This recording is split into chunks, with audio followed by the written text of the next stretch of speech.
오늘도 예배 오신 여러분들을 오늘 더 특별히 환영하고 축복합니다. 새벽을 오시고 또 오시느라고 얼마나 힘드신지 옆에 분을 이렇게 격려했으면 좋겠습니다. 기도하면 됩니다. 잘 되고 있습니다. 아멘. 이 시간 우리 하나님 앞에 주의 말씀 붙들고 굳게 서겠습니다. 고백하며 찬양으로 함께 나아갑니다.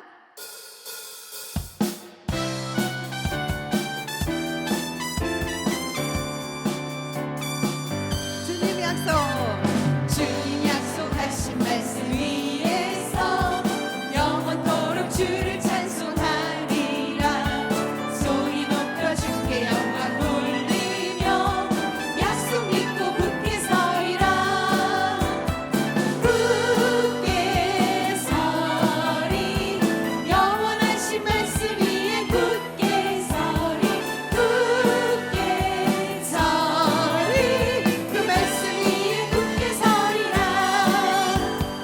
주님 약속하신 말씀 위에 세상 염려 내게 엄습할 때에 용감하게 힘써 싸워 이기며 약속 믿고 굳게 서리라. 굳게 서리 영원하신 말씀 위에 굳게 서리. 굳게 서리 그 말씀 위에 굳게 서리라.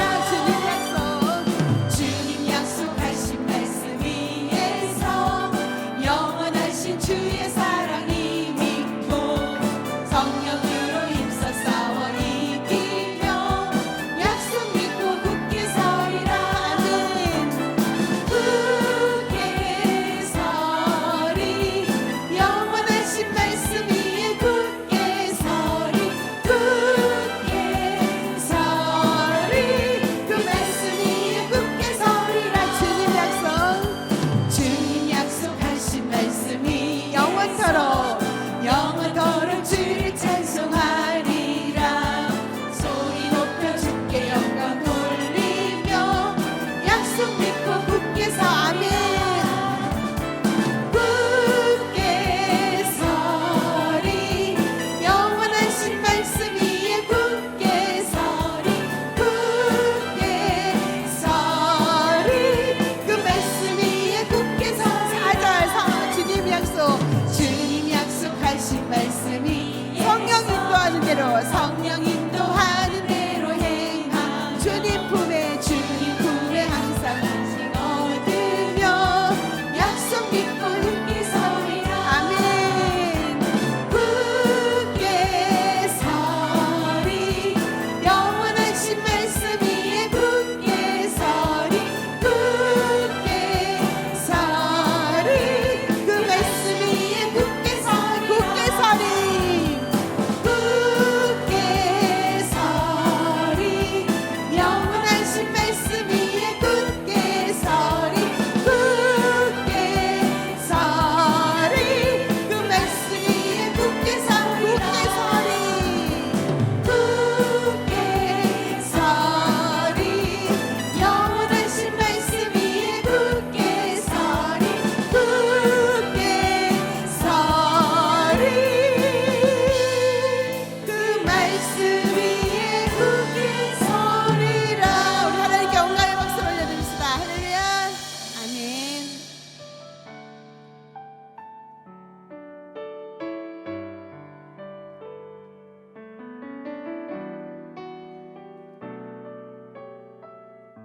천국의 소망, 천국의 소망 품은 당신은 주님 앞에서 바로 당신 그의 편지로 이 땅에 보내신 주의 손과 발 작은 예수. 다시 한번 고백할까요? 천국의 소망, 천국의 소망 품은 당신 주님 앞에 설 주님 앞에서 바로 당신은 그의 편지로 이 땅에 보내신 주의 손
앞에서 주님 앞에서 흠없는 겨 어려운 이웃을 위해 어려운 이웃을 위해 삶 나누는 것, 삶 나누는 주 이름으로 주 이름으로 사랑을 전할 때 아름다운 주의 나라 이루어지네. 우리의 손은 예수님에서 우리의 손은 예수님, 우리의 얼굴 우리의 얼굴 바로 주님 얼굴, 우리의 소유 우리의 소유 모두 주님의 이웃을 위해 이웃을 위해 맡기셨 주님 앞에서 주님 앞에서 흠없는 평강은 어려운 이웃을 위해 삶 나누는 주 이름으로 주 이름으로 사랑을 전할 때 아름다운 주의 나라 이루어지네. 우리의 손은 우리의 손은 예수님에서 우리의 얼굴 우리의 얼굴 바로 주님 우리의 소유 우리의 소유 모두 주님의 것 이웃을 위해 이웃을 위해 맡기셨네. 이웃을 위해 맡기셨네. 이웃을 위해 맡기셨네. 옆에 분을 이렇게 축복할까요? 축복합니다. 사랑합니다. 사랑합니다. 네, 감사합니다.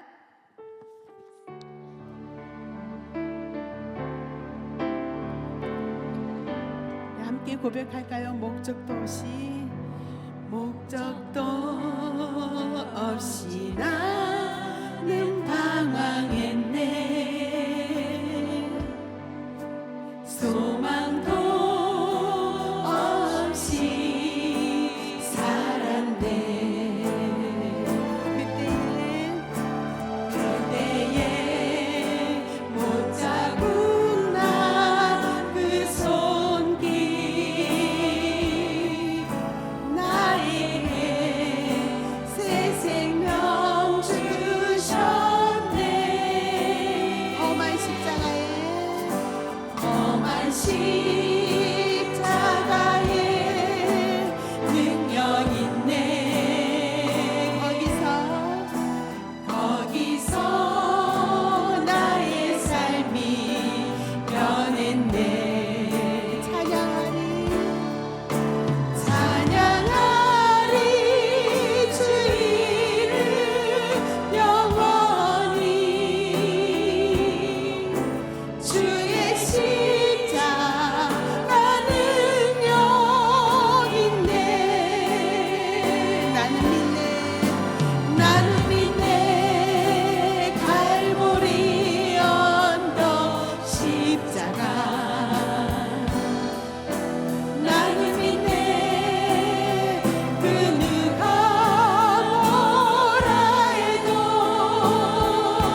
십자가 그 사랑 멀리 떠나서 무너진 나의 삶 속에 잊혀진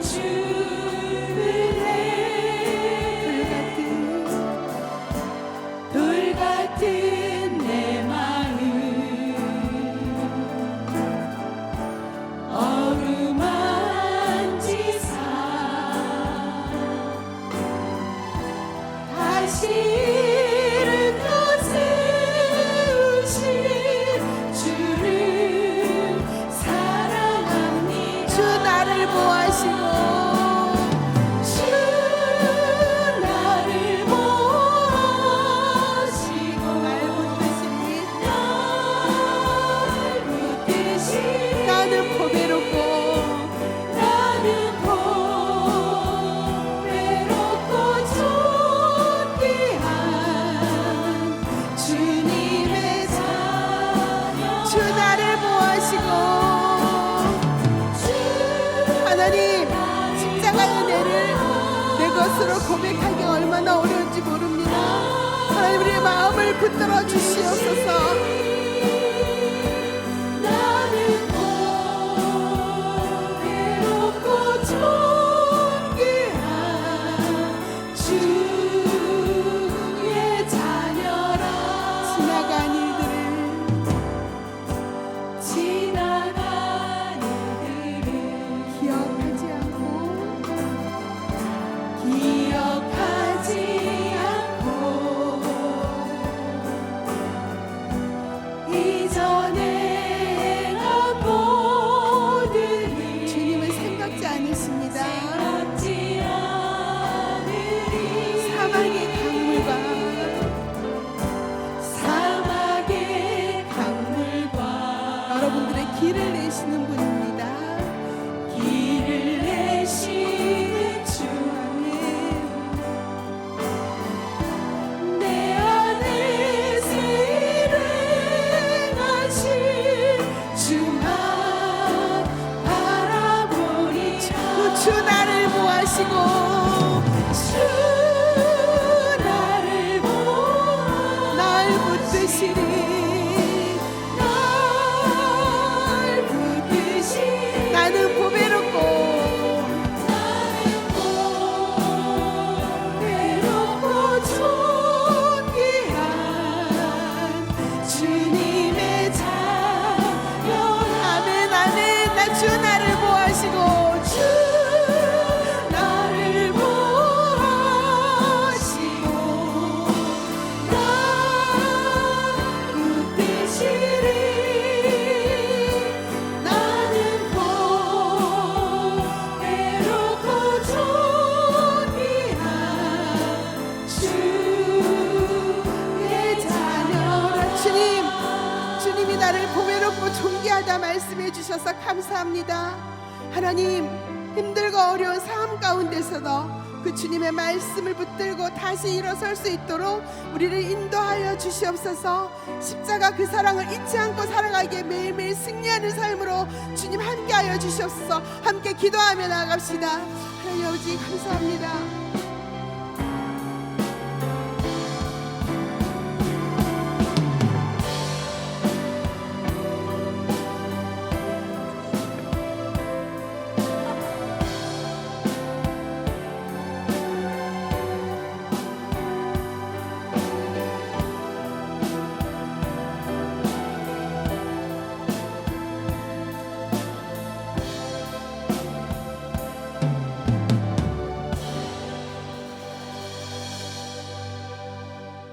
우리를 사랑하여 주시는 하나님 아버지, 오늘도 우리를 이 수요 목자 모임에 불러주시고 주님을 찬양하고 또 예배하며 말씀 듣게 하시니 감사합니다. 예수님의 고난을 생각하고 따라가는 이 고난 주간 가운데 우리가 주님의 말씀을 통하여서 그 십자가로 더 가까이 나아가게 하여 주시고 그 십자가의 사랑을 깨달아 알아가는 귀한 시간 되게 하여 주옵소서. 예수님의 이름으로 기도하옵나이다. 아멘. 네, 오늘 우리에게 주시는 하나님의 말씀은 누가복음 24장 1절에서 12절까지의 말씀입니다. 누가복음 24장 1절에서 12절까지의 다 함께 일어나셔서 하나님의 말씀을 경청하겠습니다. 안식 후 첫날 새벽에 이 여자들이 그 준비한 향품을 가지고 무덤에 가서 돌이 무덤에서 굴러 옮겨진 것을 보고 들어가니 주 예수의 시체가 보이지 아니하더라. 이로 인하여 근심할 때에 문득 찬란한 옷을 입은 두 사람이 곁에 섰는지라. 여자들이 두려워 얼굴을 땅에 대니 두 사람이 이르되 어찌하여 살아있는 자를 죽은 자 가운데서 찾느냐. 여기 계시지 않고 살아나셨느니라. 갈릴리에 계실 때에 너희에게 어떻게 말씀하셨는지를 기억하라. 이르시기를 인자가 죄인의 손에 넘겨져 십자가에 못 박히고 제3일에 다시 살아나야 하리라 하셨느니라 한데 그들이 예수의 말씀을 기억하고 무덤에서 돌아가 이 모든 것을 11 사도와 다른 모든 이에게 알리니 이 여자들은 막달라 마리아와 요한나와 야고보의 모친 마리아라. 또 그들과 함께한 다른 여자들도 이것을 사도들에게 알리니라. 사도들은 그들의 말이 허탄한 듯이 들려 믿지 아니하나 베드로는 일어나 무덤에 달려가서 구부려 들여다보니 세마포만 보이는지라. 그 된 일을 놀랍게 여기며 집으로 돌아가니라. 이것은 하나님의 말씀입니다. 아멘. 이제 담임 목사님의 설교 영상을 다 함께 시청하겠습니다. 올림픽 경기의 꽃을 이렇게 마라톤이라고 그렇게 부르죠. 이 마라톤은 전설로 전해지는 한 사건에서 유래를 하게 됩니다. 기원전 490년 아테네 북동쪽으로부터 약 40km 떨어진 대평원에서 조그만 도시국가 그리스, 그러니까 아테네와 그리고 대제국인 페르시아의 전쟁이 있었습니다. 사활을 건 큰 대전투죠. 그리스는 대제국을 결코 이길 수 없었습니다. 객관적으로 볼 때. 그런데 기적적으로 큰 승리를 거두었습니다. 이 아테네 장군 밀티아데스라는 사람이 불안과 두려움에 떨고 있는 아테네 시민들에게 승리했다는 소식을 빨리 전해주고 싶었습니다. 그래서 페이디피데스라는 사람을 선발했는데 이 사람은 훈련이 아주 잘된 사람이었습니다. 그리고 뛰어난 전령일 뿐 아니라 이전에도 장거리 달리기의 경험이 있었고 신속하고 정확한 전달 능력을 가진 인물이었기에 승리의 소식을 알리는 중요한 임무를 그에게 맡겼습니다.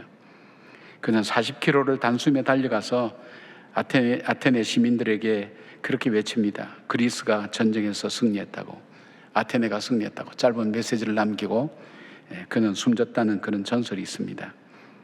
예수님께서 부활하셨다는 이 소식은 바로 이 아테네가 그리스가 승리했다는 그 소식에 비할 수 있겠습니까?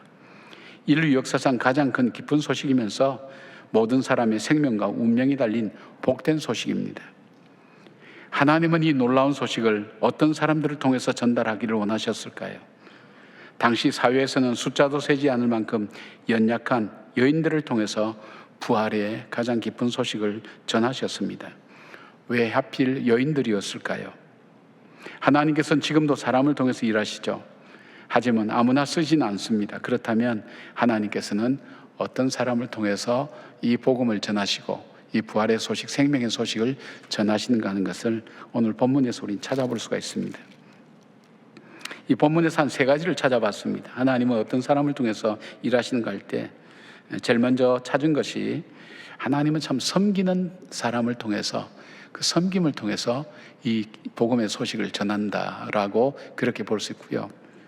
두 번째는 예수님의 말씀을 기억하는 사람을 통해서 증거하신다, 또 나타내신다는 것. 세 번째는 전파하는 사람을 통해서 이 복음을 증거하신다. 그렇게 찾아볼 수가 있습니다.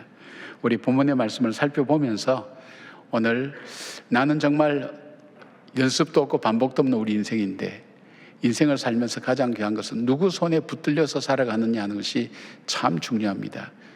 죄의 손에 붙들려서 파멸로 가는 사람도 있는 반면에 이왕이면 주님의 손에 붙들려서 생명을 증거하는 인생으로 살아가기 위해서 나는 어떻게 살아야 될 것인가 하는 것을 말씀을 통해서 함께 나눌 수 있었으면 좋겠습니다.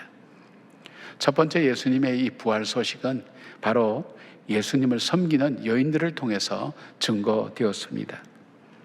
예수님께서 십자가에 죽으실 때에 예수님 곁을 끝까지 지킨 사람들은 여인들이었습니다. 누가복음 23장 55절부터 56절 보면 이들은 갈릴리에서부터 예수님을 따라온 사람이었습니다. 그리고 예수님의 십자가 죽음까지도 끝까지 함께 하셨을 뿐 아니라 이분들은 예수님이 십자가에 달려서 돌아가시고 난 후에 무덤에 장사 지내는 그 지점까지 확인하고 난 다음에 그들은 향료와 향품을 전하기 준비한 그런 여인들이었다고 말씀합니다. 본문 10절에 보니까 이 여자들의 이름을 구체적으로 기록하고 있습니다. 보통 이렇게 여자들의 이름은 기록하지 않는데 여기에서는 기록하고 있습니다. 이 여자들은 막달라 마리아와 요한나와 야고보의 모친 마리아라, 또 그들과 함께한 다른 여자들도 이것을 사도들에게 알리니라, 그렇게 말씀했습니다. 다른 제자들이 다 도망갈 때 이 여인들은 끝까지 주님과 함께했고 그 시신을 장사 지내는 무덤까지 확인하고 시체에 바를 향품과 향료를 준비했습니다. 근데 이 여인들이 어떤 삶을 살았던 사람이냐, 그것을 누가복음 8장 2절 3절에 이렇게 소개하고 있습니다. 악귀를 쫓아내심과 병고침을 받은 어떤 여자들, 곧 7 귀신이 나간 자 막달라인이라 하는 마리아와 헤롯의 청지기 구사의 아내 요한나와 수산나와 다른 여자가 함께하여 자기들의 소유로 그들을 섬기니라, 그렇게 되어 있습니다. 헬라어에는 섬긴다는 단어가 한 4개 정도 나오는데 여기에 쓰여진 이 디에코눈이라고 하는 이 단어는 이 디아코네오의 미완료 형태로 되어 있어서 이 문법적으로 보면, 내용의 뜻이나 보면 이들의 섬김이 자원하는 마음에서 나왔던 것과 그리고 이례적이 아니라 지속적으로 계속해서 섬겼다는 것을 말해주고 있습니다. 그래서 예수님께서 십자가의 마지막 숨을 거두는 순간까지 곁을 지켰고 장례까지 따라가 무덤을 확인했습니다. 바로 이들은 섬김으로 예수님을 따라다니고 섬김으로 예수님의 사역에 함께했던 사람입니다. 남성 중심 사회의 문화적 배경에서 여인들의 섬김을 기록한 것은 복음이 바로 섬김의 삶을 사는 사람들을 통해서 증거되고 전파되었다는 것을 강조하는 그런 내용입니다. 마태복음 20장 26절부터 28절까지 너희 중에 누구든지 크고자 하는 자는 너희를 섬기는 자가 되어야 하리라. 인자가 온 것은 섬김을 받으려 함이 아니라 도리어 섬기려 하고 자기 목숨을 많은 사람의 대속물로 주려 함이라고 말씀하시면서 하나님의 계획과 뜻이 이루어지는 바로 그곳에는 반드시 섬김의 귀한 모습들이 있다는 것을 말씀하고 있습니다. 그러면서 오늘 동시에 우리의 삶을 통해서도 섬김을 통해 복음을 증가하는 통로가 되어야 된다는 것을 말씀하고 있습니다. 히브리서 6장 10절에는 하나님은 불의하지 아니하사 너희 행위와 그의 이름을 위하여 나타낸 사랑 곧 너희가 성도를 섬긴 것과 이제도 섬기고 있는 것을 잊어버리지 아니하시느니라. 주님께서 자신이 오신 것도 섬기러 오셨다 그랬고, 그리고 성도들에게 나타낸 그 사랑, 그 섬김을 주님께서 잊지 않고 기억하고 계신다고 그렇게 말씀하고 있습니다. 우리나라의 복음이 이 전래되고 전파되고 이 복음의 나라로 바뀔 수 있었던 그 이유가 어디에 있는가를 이야기하는 많은 이유가 있습니다만은 가장 중요하게 두드러지게 나타난 것은 초기 선교사들의 섬김 속에 있었습니다. 이들은 참 암흑의 나라, 이 구한말 참 캄캄한 나라, 이 나라에 왔을 때 뭐든지 다 열하겠죠. 어린아이와 여자들은 그 제대로 대접을 받지 못하는 소외당하는 그런 시대였고, 첩을 여러 가지 두고 술과 노름으로 이 남자들은 병 들어가기 시작했고, 정말 탕가놀이들은 계속 부패와 부정을 저질렀을 뿐 아니라 정말 이 땅에는 소망이 없이 이 외국의 침략으로 인해서 나라가 풍전등화 같은 바로 그때에 바로 이들이 와서, 이 선교사님들이 와서 했던 것이 뭐냐면 구제와 교육과 의료 사역이었습니다. 그것을 통해서 예수님의 사랑을 그들은 나타내었습니다. 아파하고 힘들어하고 절망하는 우리에게 주님의 십자가의 사랑으로 함께 공감해주고 붙들어 주었고, 또 그리고 소망을 잃어버리고 살아갈 날을 찾지 못해서 술로 노름으로 그리고 세월을 보내는 그 사람들에게 주님의 부활의 소망을 증거하면서 이들에게 복음을 전하기 시작했습니다.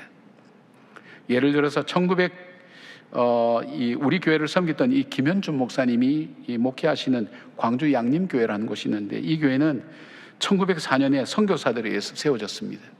근데 이 교회 옆에 가면 바로 교회 옆에 이 선교사들이 세운 병원과 간호대학이 있습니다. 이들은 말씀드린 것처럼 구제와 의료와 교육을 통해서 황폐한 조선 백성들을 섬기며 복음을 전했던 것을 잘 보여주고 있습니다. 그런 예들이 참 많습니다.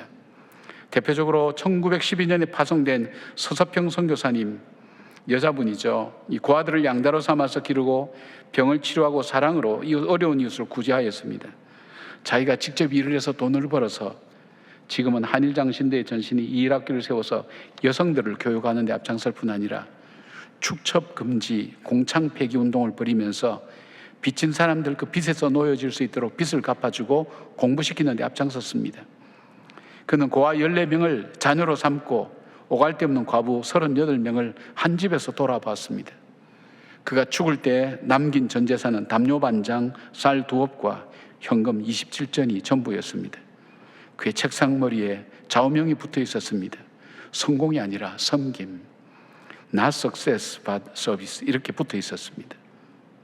여러분이 목자로, 교사로, 바나바로, 그리고 알게 모르게 섬기는 그 섬김 통해서 복음은 전해진다는 사실을 여러분이 먼저 알기를 바랍니다. 기쁨 나눔 상자는 바로 주님의 복음을 전하는 통로로 성령께서 사용하실 것입니다.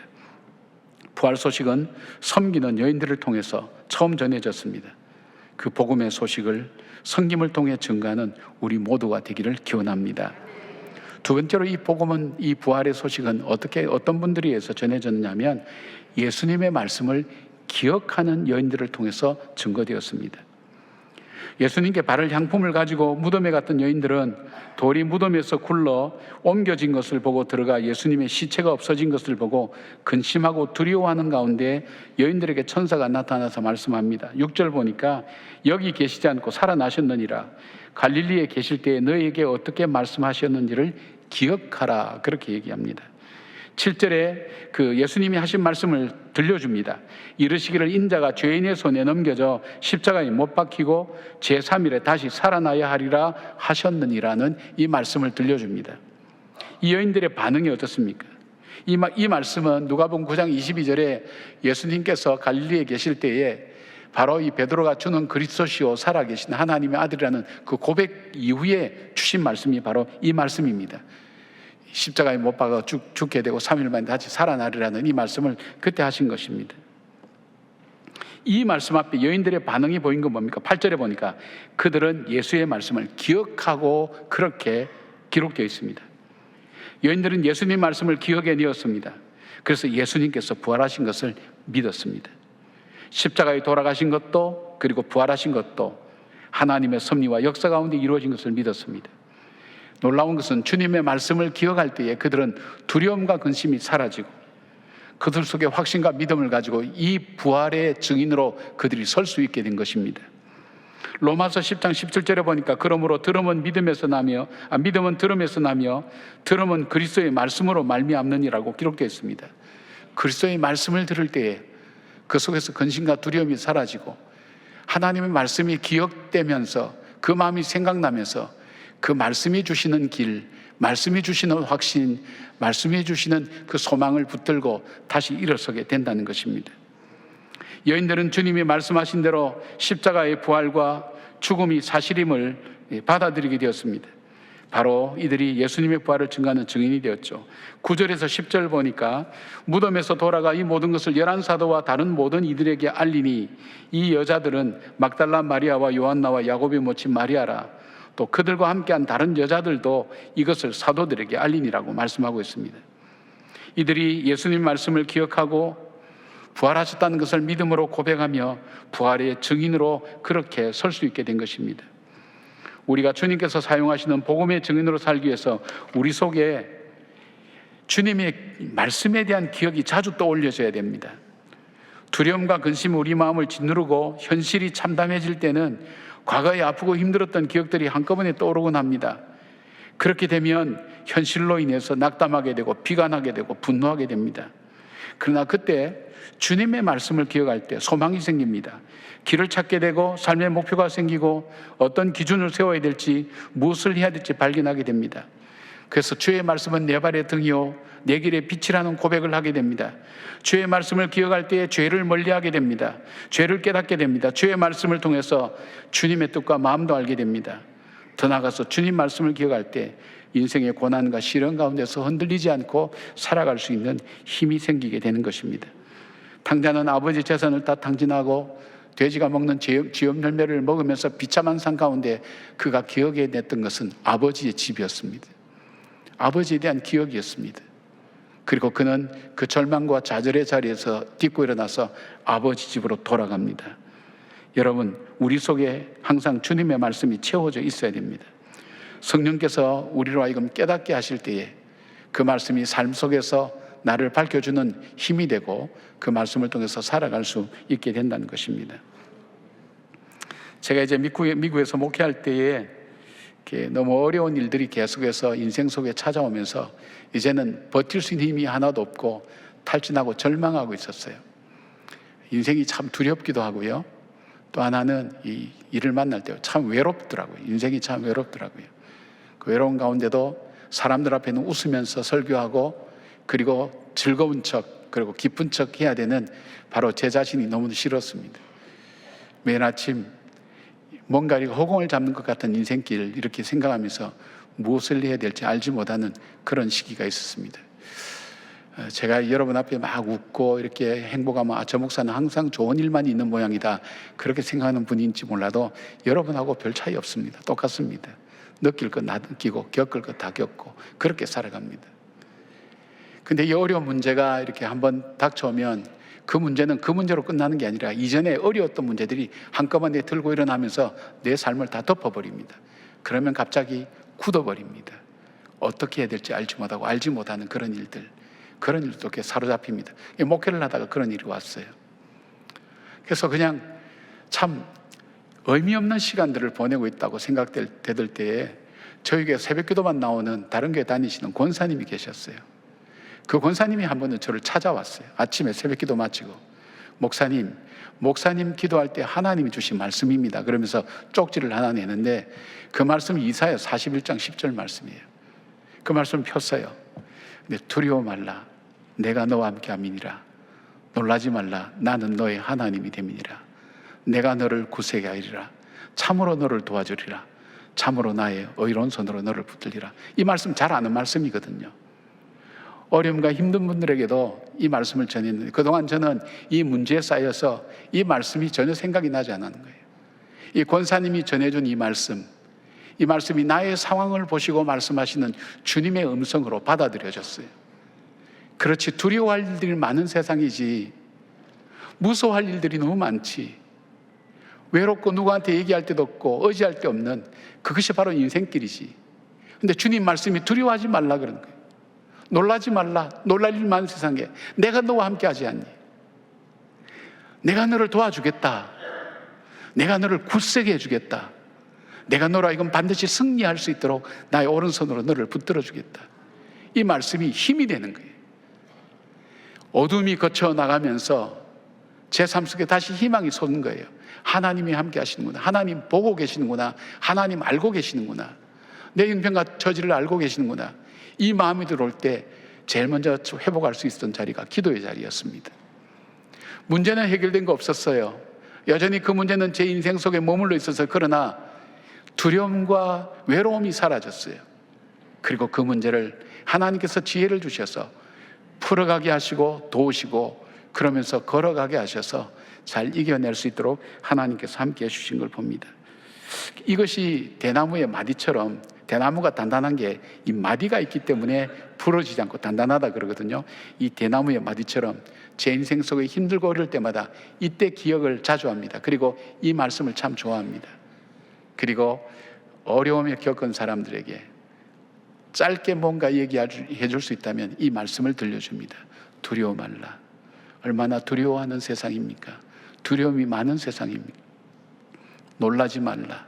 놀랄 세상이 얼마나 많습니까? 일들이 많습니까? 내가 너와 함께 하겠다. 내가 너를 도와주겠다.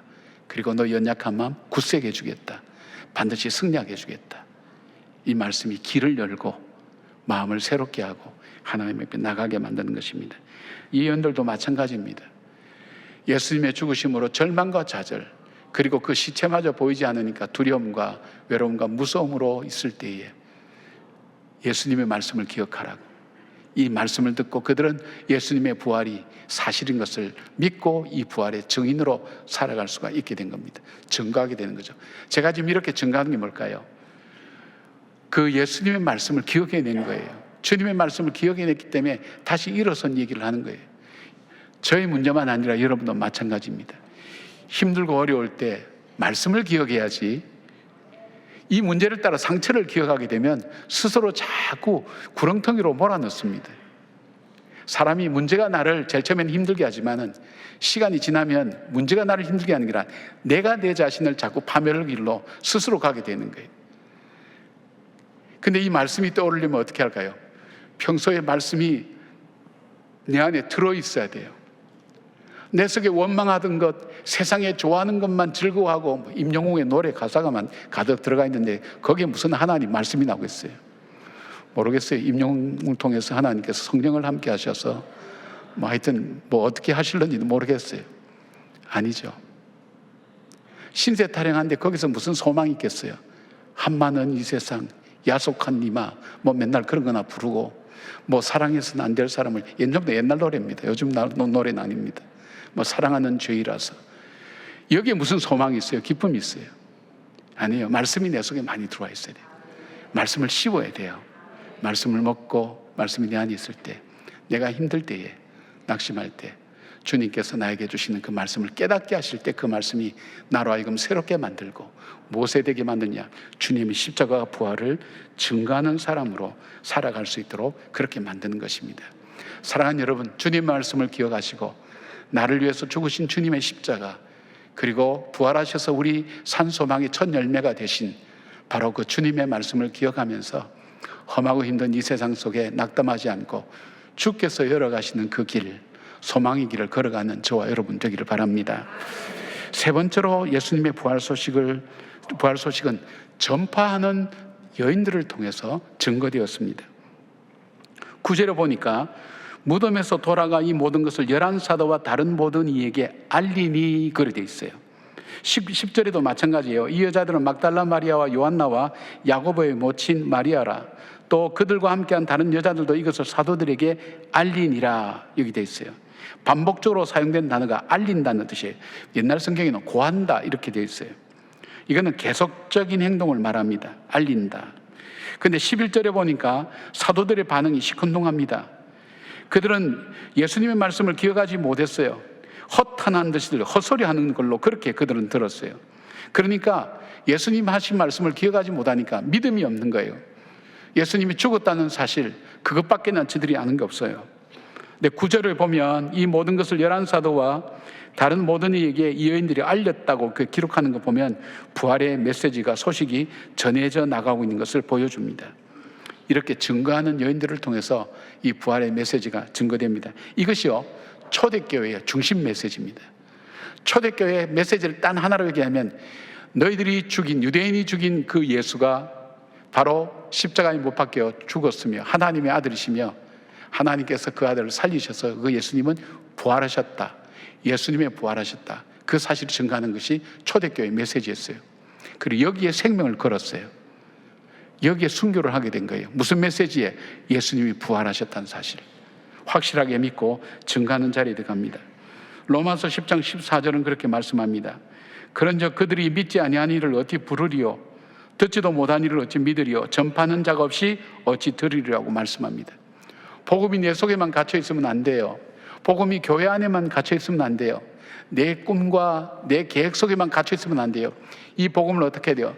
나를 살리신 그 복음, 나에게 새 소망을 주신 부활하신 그 주님의 소식을 전파할 수 있어야 돼요. 증거할 수 있어야 돼요. 주님은 부활 후에 마태복음 28장 19절 20절에 이렇게 말씀합니다. 그러므로 너희는 가서 모든 민족을 제자로 삼아 아버지와 아들과 성령의 이름으로 세례를 베풀고 내가 너희에게 분부한 모든 것을 가르쳐 지키게 하라. 볼지어다 내가 세상 끝날까지 너희와 항상 함께 있으리라 하시니라. 승천하시기 전에 사도행전 1장 8절은 여러분 잘 아는 말씀이죠. 오직 성령이 너희에게 임하시면 너희가 권능을 받고 예루살렘과 온 유대와 사마리아와 땅 끝까지 이르러 내 증인이 되리라 하시니라. 주님은 이 복음을 증거하며 전파라고 하셨어요. 그리고 주님이 승천하기 전에도 너희는 이 일의 증인이라고 그렇게 말씀하는 것이 우리 누가복음 24장 뒷부분에 나옵니다. 우리는 믿음으로 예수 그리스도께서 나를 위해 십자가에서 죽으셨음을 인정하고 받아들입니다. 그리고 그 구세주 되신 예수님이 부활하셔서 우리 부활의 첫 열매가 되셨습니다. 그리고 승천하시고 다시 오신다고 약속하셨습니다. 그것이 바로 우리의 소망인 것입니다. 초대교회 성도들은 바로 예수님의 부활을 믿고 다시 오실 주님을 기다리며 살아간 공동체였습니다. 그들은 기도하며 복음을 전했고 박해와 고난의 현장 속에서도 땅끝까지 복음의 증인으로 살아간 사람이었습니다.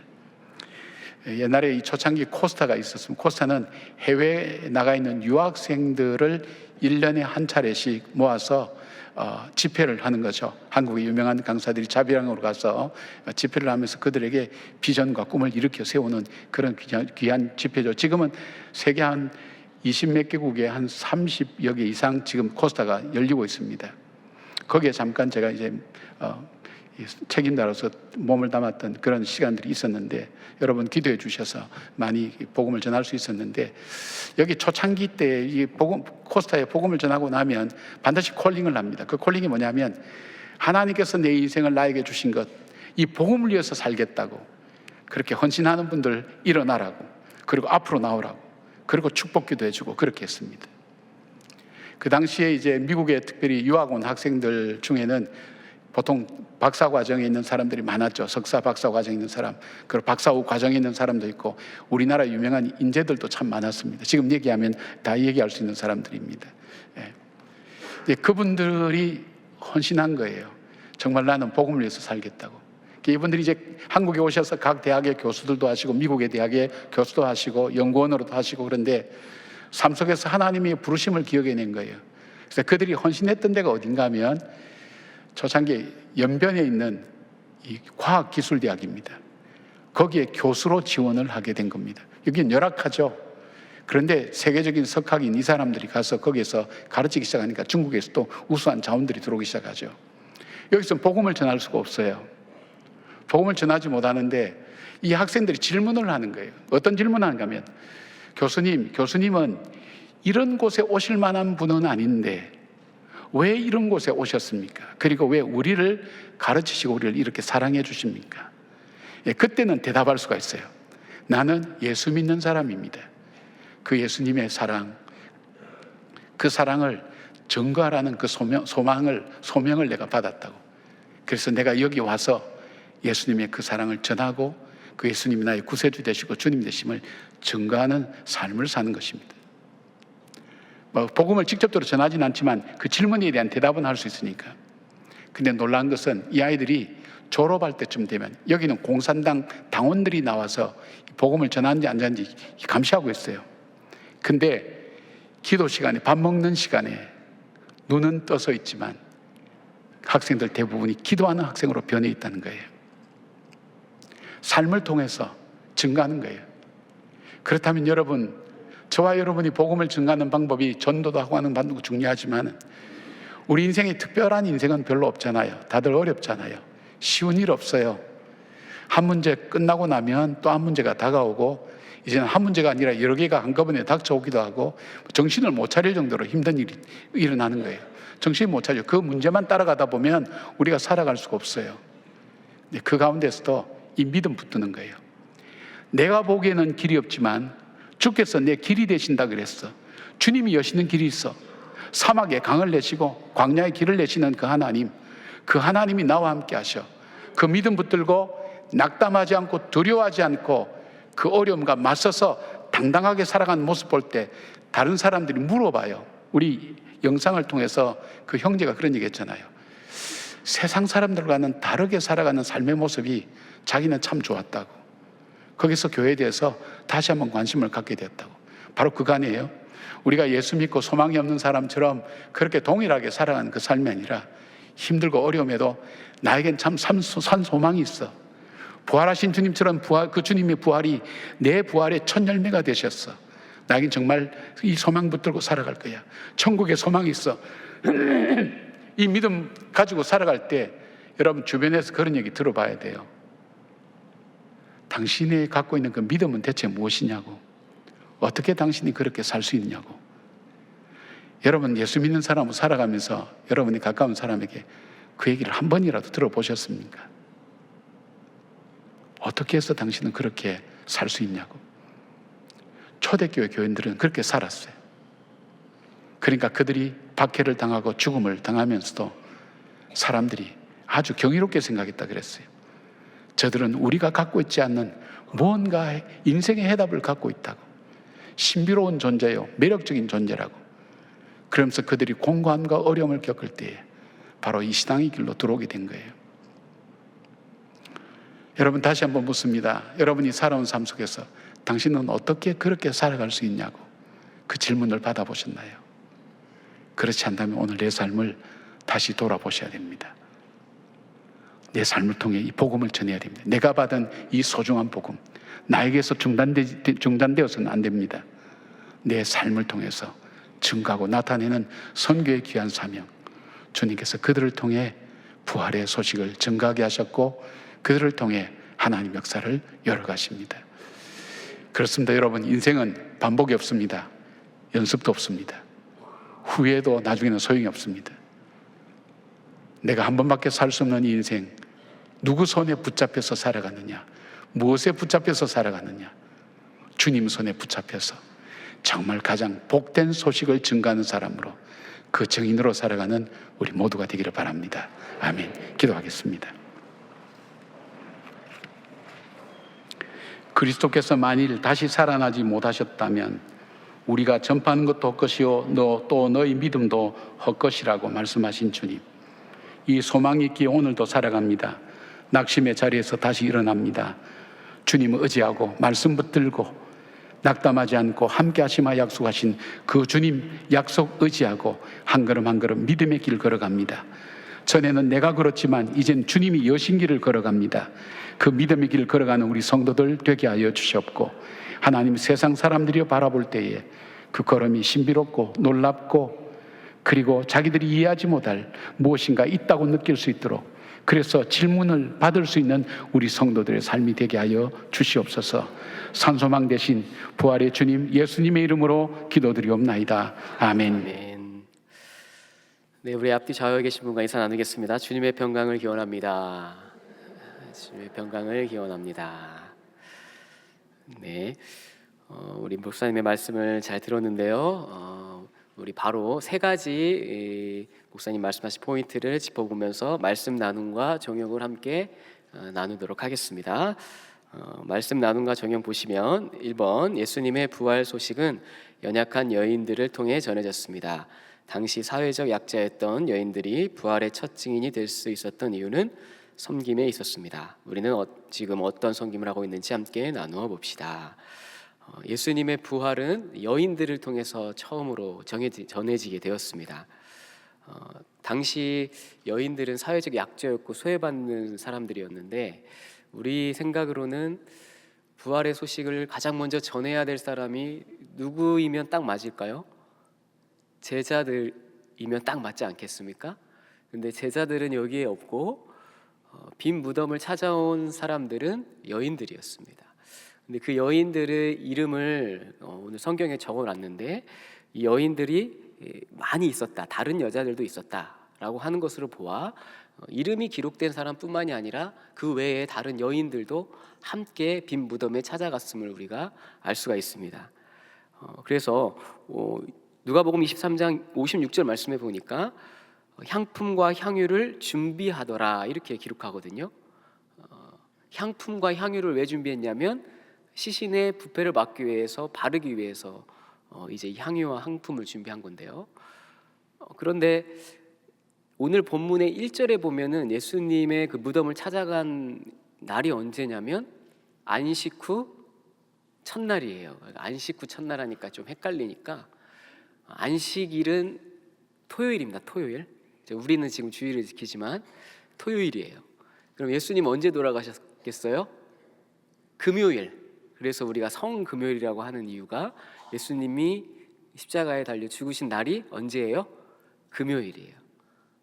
그 금요일 제9시에 예수님이 이 소리를 지르면서 휘장이 찢어졌다고 그러거든요. 성경에 보면 제9시는 지금 우리나라 시각이 아니니까 이 복음서에 나오는 이 누가복음에 나오는 9시는 거기에서 우리가 지금 쓰고 있는 시간으로 생각하려면 9라고 나오니까 플러스 6을 하면 돼요. 항상 플러스 6을 하면 몇 시예요? 15시죠. 15시. 그러면 오후 3시. 6시는 제6시는 성경에서 6시는 오늘날 몇 시예요? 12시. 아, 잘했습니다. 산수를 시키는 거예요. 지금 성경에 나온 시간이 지금 우리가 생각하는 시간이 아니니까. 그래서 오후 3시에 그러면 돌아가셨어요. 돌아가시고 난 다음에 예수님이 무덤에 갈 때까지 어떤 사건이 있냐면 아리마대 요셉이 시신 주십시오. 내가 모시겠습니다. 그랬단 말이에요. 그러면 한번 생각해 보세요. 오후 3시에 돌아가셨어요. 예수님이 십자가에 달리는 시신을 내리고 아리마대 요셉이 준비한 무덤까지 데리고 예수님을 모시고 가서 세마포 싸서 그 무덤에 놓기까지 얼마나 걸렸을까요? 시간이 잘 모르죠. 잘 모르지만 대충 생각해도 뭐 1시간 만에 다 그게 이루어지진 않았을 거예요. 오늘날처럼 뭐 차가 있는 것도 아니고 상당한 시간이 걸렸겠죠. 그런데 이제 이스라엘은 우리나라는 아침에 눈을 뜨면 하루가 시작되죠. 근데 여러분 성경을 읽으시면 유대인들은 아침에 눈을 뜨면 하루가 시작하는 우리 문화로 생각하면 안 되고 해가 지면 이제 하루가 시작하는 거예요. 그런데 해가 지면 이제 하루가 이제 모든 활동이 멈추고 이제 하루가 가는 거예요. 그러니까 이 여인들이 향품과 향유를 준비할 시간이 많았을까요? 적었을까요? 매우 적었다는 거예요. 돌아가시고 난 다음에 향품을 활동하는 시간에 날이 저물기 전에 사서 준비하는 그 시간이 매우 적었다는 거예요. 그렇다면 이것은 무엇을 의미하냐면 예수님이 돌아가시고 나서 향품을 준비하자 이게 아니고 이 사람들 마음에는 이미 예수님을 위해 향유를 준비하고 있어야 되겠다. 이미 예수님을 섬기고자 하는 마음이 가득했다는 겁니다. 여러분이 누군가를 섬길 때 즉흥적으로 섬기는 경우가 많지 않잖아요. 내가 저분을 좀 섬기고 싶은데 라는 마음을 품고 기도하다가 오랜 시간 기도하다가 섬기잖아요. 그럼 마찬가지인 거예요. 그러니까 이 여인들은 그렇게 이 부활의 소식을 전할 수 있었던 이유는 그 섬김이 있었기 때문이에요. 예수님이 다시 부활하셨다 다시 살아나실 것을 예상하고 빈 무덤에 간 게 아니에요. 그 예수님을 내가 시신의 이 향품이라도 좀 발라드려야 되겠다. 이 향품은 또 발라드린다고 하니까 몸에 바르는 게 아니고 세마포로 싸잖아요. 세마포 한 겹을 싸는 게 아니에요. 여러 겹을 싸요. 이때 당시에 유대 장례는. 그러면 그 흰 세마포 사이사이에 무엇을 발라요? 이 향품을 바르는 거예요. 그래서 부패를 막는 거예요. 왜냐하면 무덤이 땅속에 묻는 게 아니거든요. 유대는 그냥 무덤 동굴에 넣어요. 동굴에 넣으면 막 짐승이 와서 물어 뜯을 수도 있고 부패돼서 냄새가 많이 날 수도 있기 때문에 항상 향품을 바르거든요. 이 여인들의 이 섬김의 마음으로 갔더니 예수님이 다시 살아나신 것을 목격하게 된 거예요. 그래서 부활의 첫 증인이 이 여인들이 됐다는 겁니다. 항상 여러분들의 마음에도 이렇게 누군가를 섬기고자 하는, 특별히 하나님의 말씀을 잘 따르고 하나님을 섬기자가 하는 마음이 가득하시기를 바랍니다. 두 번째, 예수님은 이미 제자들에게 십자가와 부활에 대해 여러 차례 말씀하셨습니다. 그러나 예수님의 부활 소식은 말씀을 기억한 여인들을 통해 증거되었습니다. 삶의 현장에 주님의 말씀을 기억했던 경험이 있다면 나누어 봅시다. 누가복음 24장 6절 말씀에 여인들에게 천사가 말하죠. 여기 계시지 않고 살아나셨느니라. 왜 살아있는 자를 죽은 자 가운데서 찾느냐 이렇게 말합니다. 그리고 갈릴리에 계실 때에 너희에게 어떻게 말씀하셨는지를 기억하라. 여기 기억하라는 단어가 있고 또 8절 말씀에 보면은 그들이 예수의 말씀을 기억하고라는 말씀이 몇 번 나와요? 2번 나오죠. 2번 나와요. 기억한다는 것은 옛날 일을 단순히 기억한다. 내가 어렸을 때 이렇게 살았지. 내 고향은 어디고 나는 어디 학교를 나와서 이렇게 살았어, 이런 의미가 아니에요. 여기서 기억하다는 뜻은, 이 기억하다는 뜻의 원래 원어의 뜻을 보면 무슨 말이냐면 다시 마음속에 떠올린다는 뜻이에요. 다시 마음속에 떠올린다. 그래서 영어로도 기억하다는 리멤버잖아요. 리가 뭐예요? 다시잖아요. 다시. 그러니까 다시 마음속으로 데리고 온다는 뜻이 담겨 있어요. 무엇을 데리고 온 거예요? 예수님이 하셨던 말씀을 다시 찾아온 거예요. 가져온 거예요. 우리가 살아가다 보면 말씀대로 살고 싶지만 말씀을 잊어버릴 때가 많잖아요. 누구나 할 것 없이. 그때 중요한 순간에 다시 말씀을 가지고 내 마음속으로 데리고 오는 것, 그것이 우리에게 중요하다는 거예요. 그래서 그 말씀을 기억한 여인들을 통해서 복음이, 부활의 소식이 전해질 수 있었다는 겁니다. 자, 그런데 3번 말씀을 이어서 보면 이 여인들이 제자들에게 이 부활의 소식을 제일 먼저 알렸습니다. 사도들에게. 그런데 이 사도들이 듣고 어떻게 반응을 했냐면 허탄한 듯 들려 믿지 아니했다, 이렇게 말합니다. 여기서 허탄하다, 허탄이라고 쓰인 헬러 단어가 레로스인데요. 이게 무슨 뜻이냐면 어리석은 말을 하다, 아니면 쓸데없는 잡담을 지속적으로 하다는 뜻이에요. 그래서 이거를 의학적 용어로 이 단어를 오늘날도 가져와서 쓰는데 그게 뭐냐면 과대망상증이에요. 과대망상증. 그러니까 정신질환자처럼 여겼다는 거예요. 이 여인들이 예수님 살아났어, 예수님이 부활하셨어 라고 전했을 때 사도들이 이 여인의 말을 어떻게 여겼다는 거예요? 정신 이상자가 한 말로 여겼다는 거예요. 그래서 그 다음 말씀 보면 믿지 아니하니, 이렇게 말하고 있어요. 믿지 아니하니. 그래서 믿지 아니하니라는 단어는 원래 믿다는 단어는 피스티스인데 거기에 부정어 아를 붙였어요. 그래서 아피스티오스예요. 이 절대 부정어 아는 뭐냐면 절대 아니라는 거예요. 그러니까 절대 믿지 않았다는 거예요. 누가요? 제자들이.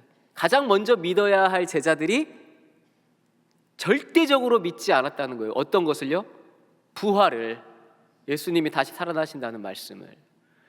우리가 복음서 여러분 읽어봤지만 예수님이 제자들을 향해서 내가 십자가에 달려 고난을 당하고 채찍질 당하고 침뱉음을 당한 후에 사흘 만에 다시 살아나리라는 이 예언의 말씀을 몇 번 하셨냐면 3번 하셨어요.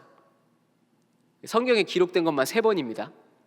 그러니까 예수님은 이미 자신이 십자가의 죽음과 부활의 사실을 제자들에게 가장 먼저 알렸단 말이에요. 여인들은 어떻게 들었을까요? 예수님이 제자들에게 말할 때 귀동냥으로 들었다는 거예요. 근데 그것을 여인들은 믿었고 제자들은 믿지 않았다는 거예요. 여러분, 이게 매우 중요한 의미가 있습니다. 우리가 열심히 믿는다고 이 자리에 앉아있죠? 예수님 잘 믿는 것처럼 여러분 앉아있죠? 부목자니까 제일 뛰어나게 잘 믿는 것 같죠? 그런데 결정적인 순간 어떻게 되는 거예요? 믿지 아니하니 의 삶을 살 수 있어요. 우리가 생각할 때 12제자만큼 예수님 옆에서 동고동락하며 그 말씀 잘 들었던 사람들이 누가 있습니까? 그러니까 우리도 다르지 않다는 걸 기억해야 돼요. 우리도 믿지 아니하는 삶을 살 수 있다는 겁니다. 그래서 이 여인들이 누가복음 24장 9절에서 10절에 알렸다라고 9절에서 알리다라고 말하고 또 사도들에게 알리니라라고 2번이나 알렸다라고 말하고 있어요.